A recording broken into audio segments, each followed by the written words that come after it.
Subiksha. I'm Lachika. I'm Firdaus from Alagar Public School. So here we are explain about the project Train Accident Preventer.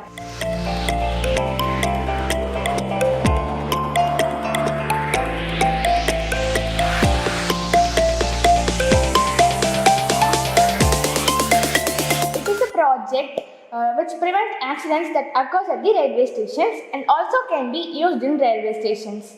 And the materials required for this project are Arduino Uno board, servo motor and ultrasonic sensor. Arduino Uno board, which is a microcontroller board, and servo motor, it is a rotary activator or linear activator. And ultrasonic sensor, it works on the principle of sound.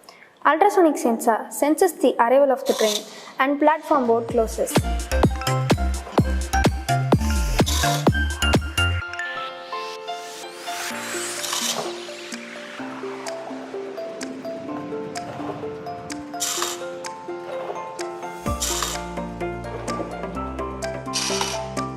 This project will be very useful for the people who unknowingly fall into the train trap. This project reduces the treatment, injury and helps save the life of the people.